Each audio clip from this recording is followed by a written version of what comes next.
If money was no object, if you could wake up and do what you wanted to do, what would you do today? If it didn't matter what majors made the most money, if you didn't have to worry about the pile of bills sitting on your dorm room desk, if you didn't have to worry about the opinions of your friends and your parents, what would you be doing today? I woke up and I went to a job. Just a job. A job that I no longer had a passion for. You see, if you don't have a passion for what you do, what's the purpose of waking up? If you wait on your alarm clocks to wake you up every day, what's the purpose? Would you get up? Every day should have a purpose, and you should fuel it with your passion. A lot of you are probably facing a similar decision. Where do you go from here? Graduate college? What's the next step, right? I'm sure you have certain opportunities. Most opportunities that a lot of people don't have. But what direction do you go in? The choices you make today, tomorrow, they might affect you for the next year, 5 years, 10 years, or for the rest of your life. Your life comes down to your decisions, and if you change your decisions, you will change everything. That half of your day you're basically kind of checked out and you're on autopilot. And when you're checked out and you're on autopilot, any behavior pattern that you repeat can take over. And guess what are behavior patterns that we repeat? Thinking patterns. So self-doubt, worry, procrastination, overthinking, analysis paralysis, fear. Those are all thinking patterns that are habits. One of the most important things that I want people to understand is that you're actually not a worrier. You have a habit of worrying. Big difference. You're not a procrastinator. You have a habit of procrastinating. Big difference. And when you understand that any behavior pattern, whether it is a thinking pattern like you doubt yourself all the time, or you get trapped upstairs noodling everything and you can never get started, or whether it's a behavior pattern like you drink too much, or you snap at your kids, or you micromanage your team. Every one of those behavior patterns and thinking patterns can actually be interrupted and replaced. And you understand that you always have a choice to go from autopilot to decision maker, everything in your life will change. You will be a different negotiator, you will be different in sales, you will be unstoppable in the gym, because you will realize the amount of garbage that you put in the way of your hopes, of your dreams, of your potential, of your confidence, of your courage. Everything comes down to the decisions that you make. We all know what to do. None of us know how to make ourselves do it. Why is it so hard to do the little things that would improve my life? The cool thing about the world today, and you talk about this too, is that all the information that you need is right at your fingertips. Hell, all you need to do is watch the show, right. And you will get the secrets to creating the life that you want and being able to make that pivot so that you can let your passion direct you into a business that really helps you create the life that you want. So the information is there, the guidance is there. But the thing that's so difficult for most of us is how, when you're alone and you turn off this show, do you push through the excuses, the habits, the fears, and the actual physical constraints that you have in your life right now so that you can make the pivot? And you know, in the scheme of life, hitting the snooze button is not that big of a deal. But here's the thing about life. None of us wake up and say, today is the day I destroy my life. What we do is we kind of check out because it feels overwhelming. Or we check out because we're afraid. Or we check out because we start listening to self-doubt. And then we make these teeny tiny decisions all day long. And we don't even realize it. A decision to not get up on time, a decision to not eat the right thing, a decision to snap at your kids, a decision to not speak in a meeting, a decision to not look for a job, a decision to not deal with your finances, a decision to not call your parents, like whatever it is. All day long, these tiny decisions that take you so far off track. And then you wake up like I did and you look at your life and you think, how the hell did I get here? And so I want everybody to understand that, first of all, You can't control the things that trigger you and the fact that you're going to feel afraid and you're going to feel doubt and you're going to feel uncertain. But you can always interrupt that feeling and take control in the moment and actually shift what you're thinking. You cannot control what triggers you, and the fact that you may rise up with anger, you may rise up with self-doubt, you may have anxiety fill your body, but you can always control what you think and how you behave. And we spend way too much time trying to focus on manipulating how we feel about things and not enough time practicing the skills of controlling your behavior and your thoughts. Because if you can control your behavior and your thoughts, the way you feel will be different. 100%. And a lot of us are sitting around waiting to feel ready, waiting to feel courageous, waiting to feel confident, waiting for the right time. And that's not ever coming. Ever. Ever. You're not going to change your life up here. You only change it through action. Everybody that you admire is doing the exact same thing. They actually listen to their inner wisdom. They have figured out how to tune out the critic up here and trust the instincts. And, you know, I have this saying about confidence that I've only recently kind of stumbled into as I've been digging into more research around the science of confidence and the skill of confidence. Because a lot of people think that confidence is a personality trait. It's not. It's actually a skill that you build through action. And a lot of people think confidence is a state of belief. It can be, but that's not where it begins. And so I say that confidence is the willingness to try. That's all that it is. Knowing that you may succeed or survive, but you'll still try. And to me, all those people that we admire most, that's what they're doing. They have the ability to tune into those instincts that are true for them. Because the fact is, there's only one you. That's it. And you matter because there's only one you, and there's only ever gonna be one you. And your instincts and your experiences and your inner wisdom is a gift to the world.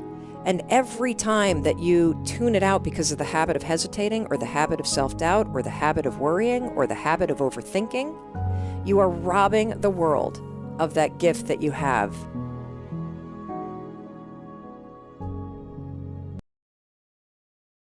So what I'd like to start by asking you here is, how long have you really lived?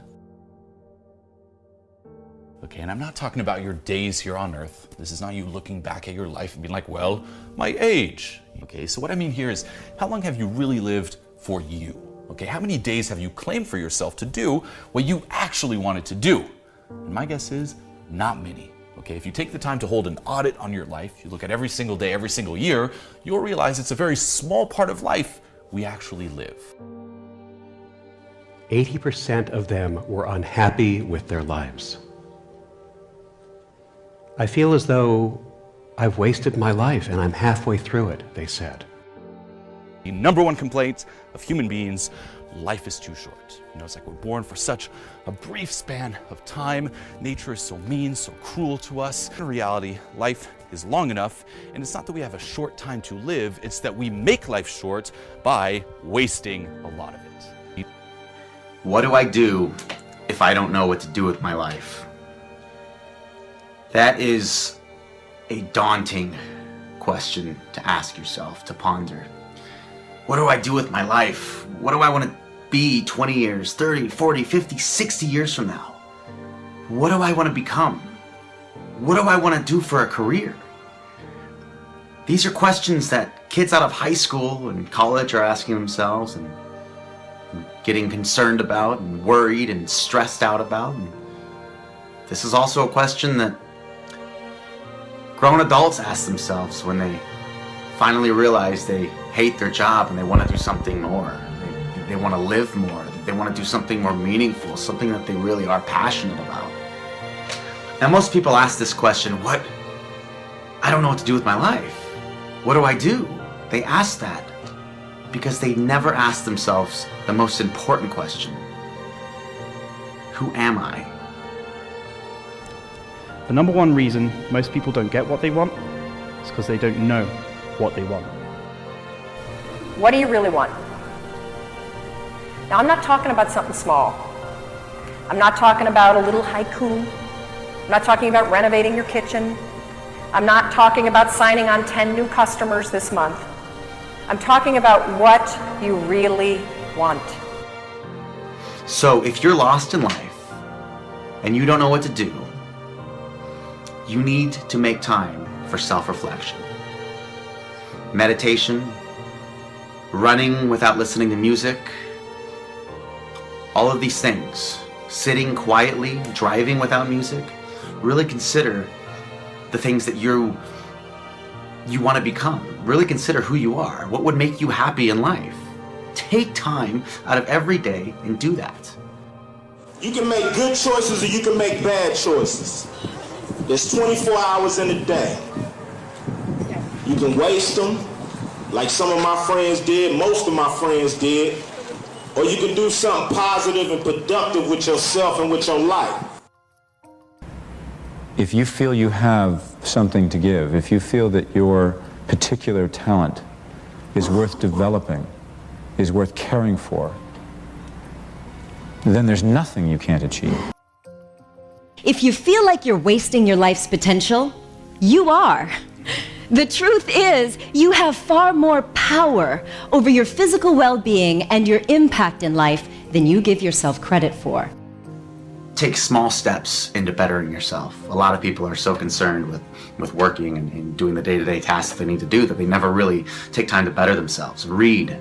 Get knowledgeable in the world. From there, you'll start discovering all sorts of brand new opportunities, all sorts of brand new ideas and dreams. Exercise. Take care of your health. You'll feel better and you'll feel more confident in pursuing these dreams and these goals. Right? Spend some time socializing with other people. Opportunities will come up. New ideas will come up. Spend time every day doing these things. Educate yourself. Better yourself. Socialize. Do all of these things to better yourself every single day. The possibilities are endless. How will you use your potential? You are meant for greatness. You are meant for more than just what you do for a living. You are an eternal being, meant to inspire and help the world. What do you want to be remembered for? What can you do for others to make the world a better place? What is your true purpose on this earth? We are all dying, but only a small select few are truly living.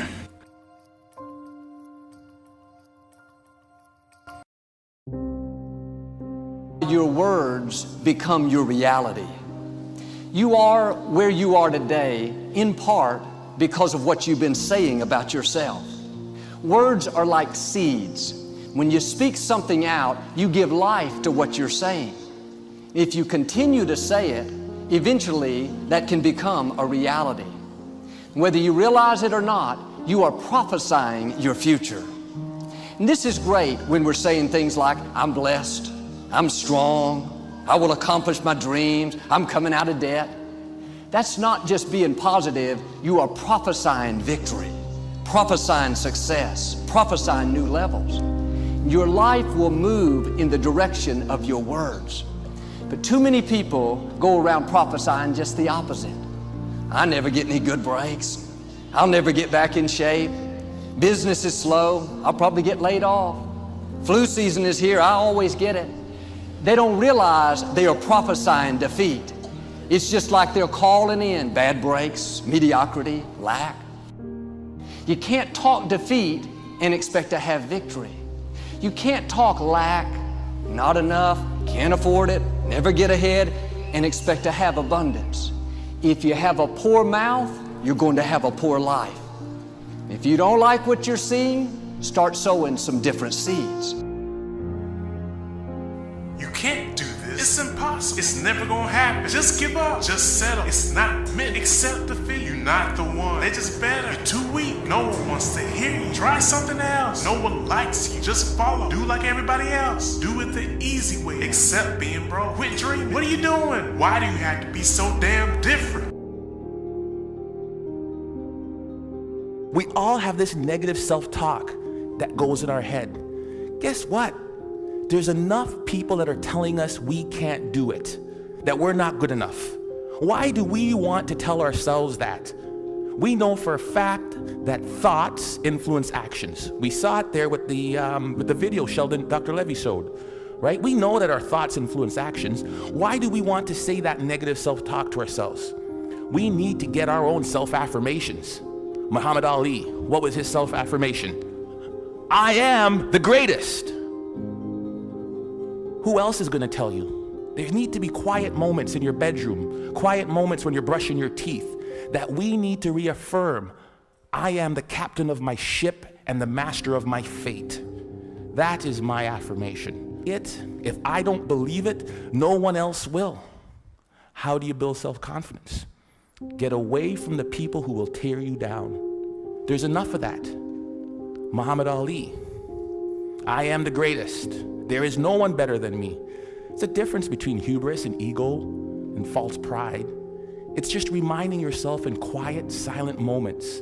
I put it down on a list. It's right beside my mirror, right? About all the things that make me who I am. Because I make enough mistakes, and the newspapers will recognize it, and people around me will recognize it, and they'll tear me down. And pretty soon I'll begin to believe it. Stop the self-talk, the negative self-talk. If you'll watch, you'll see some athletes, they'll have a little bandage or a little brand around them. Lance Armstrong's a perfect one. What's his self-affirmation? Live Strong isn't a brand. It was to remind him of who he was. Live strong. Then it came a brand. He would move that from one arm to the next arm when doubt and fear came into his mind. Live strong. Put it on there. Let's go. We'll all have it. Replace it.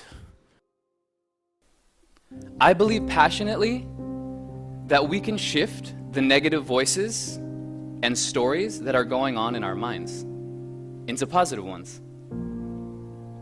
How do you do that? Well, there's three main questions. The first question is it the truth? Is whatever I'm sharing with someone or what you're hearing from someone else that's giving you feedback about your life true? You know 100% that it's true. First question. Second question. Is it necessary? Is what I'm saying to myself in my head, is it necessary in the exact moment in what I'm doing with my life right then? And the third question is, does it improve upon the silence? Somewhere deep inside, you know what kind of person you were designed to be. If you want to produce great acorns, think like an oak, not like an acorn. Think like the person you intend to become. Like the Christian question, what would Jesus do? Ask yourself, how would the person I'd like to be do the things I'm about to do? So let me ask a question. What kind of seed is in you? Figure out who you are, don't apologize for who you are, and then become even greater than you naturally are at what you are. If I could give you one thing to take from this, it is, no one will believe in you unless you do. Listen to the words of that video. Here's to the crazy ones, the misfits, the rebels, the troublemakers, the round pegs in the square holes. We're supposed to be different, folks.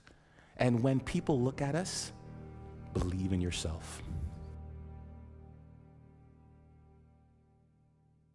The things you're about to hear are the powerful inner thoughts going on inside the mind of a champion. If they can do it, I can do it. And that's the mentality. If somebody else can do it, you can do it. And I said to myself, I will do it and I will do it better.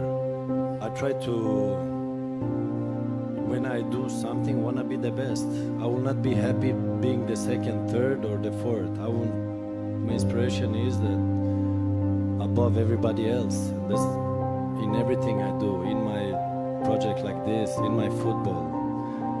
And another thing, whatever everybody else says is not important. So if they tell you you're best, it's not important. The important is that you say you're the best. In my mind, I'm always the best.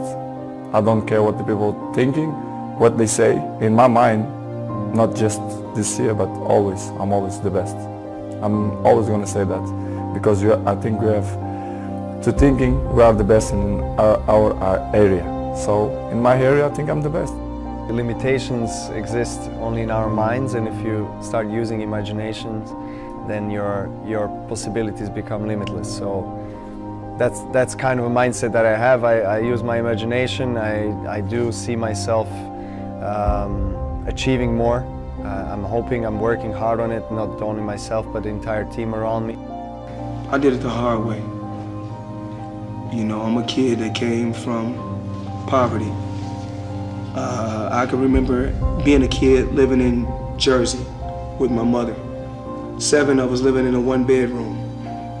You know, no lights, no heat. Never cried, never complained. Just worked hard. To get to where I got to in life, it's been hard work. What makes champions great is what's up here and what's in here. Champions have a dream, because that's how this whole thing starts. And they have a passion for pursuing that vision of success that they have, that will overcome obstacles, get them through the tough times, and carry them to some spectacular performances throughout their career. And I think if you believe in what you're doing, many people will tell you, why you're mistaken, why it'll never work. But if you really believe passionate in what you're doing, just keep going, keep pushing on, until you either succeed or at least you realise that it's just not going to happen. And then if you don't succeed, pick yourself up and try again. And ultimately, if you're that determined, you will succeed in life. And if you don't, you'll have a hell of a lot of fun trying. I think it's the self-confidence. If you believe in what you do and keep doing it. I mean, when I was young, I had a lot of people telling me you have to adjust to the other ones. You have to be like the other ones. I was listening, but I wasn't always following.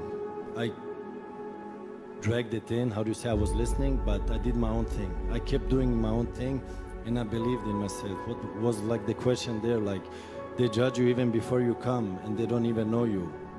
And that was outside the pitch and inside the pitch. But I kept going, and it brought me where I am today.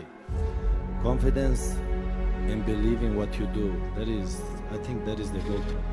I feel like anybody can do anything they set their mind to. It depends on how bad you want it, and I wanted to do it. At this stage of my life, I don't feel like there's too much that I can't do. I don't mean to sound cocky or nothing, but if I really, really want to do it, I don't give up that easy. Everyone sees the work that you put in, but it's what you don't see is going to determine how far you're going to get. I hear stuff all the time. People say, oh, look in the mirror and you'll see why you're not succeeding. I don't believe that. Okay? It's what you don't see in the mirror. That's what's holding you back. It's what you're not willing to see is why talent is not enough. And when you finally see it and accept it and decide to work on it, then you can take that next level. To show up and be your best. And that opportunity doesn't come that often. Everyone's like, oh, Craig, you're lucky you got the cover. You got this, Craig, you're lucky. Everything you do is luck. Bullshit. Because before it was luck, it was a belief. And every day with no one watching at 5 in the morning by myself, I trained it because I believed in it. Then I mastered it. No, I remastered it in hopes that one day my trained ability collided with an opportunity to show it off. That's what luck is. That's what success is. With talent has to come preparation, has to come action, has to come development of being able to take those talents, take those skills, continue to develop them, continue to sharpen them physically, continue to sharpen them mentally, because at some point your physical talent is going to diminish as a professional athlete. That's just a fact, okay? But what keeps that competitive edge, what keeps you on top is the ability to think and prepare mentally over and over and over again. You're gonna get up, you're gonna get dressed, you're gonna get out, and you're gonna do what you've been called to do. You're gonna be what you called to be. You're gonna have, and you're gonna prove to everybody that tried to break you, you're gonna prove them wrong. Everybody that tried to stop you, everybody that tried to kill your dream, you're gonna prove all of them wrong.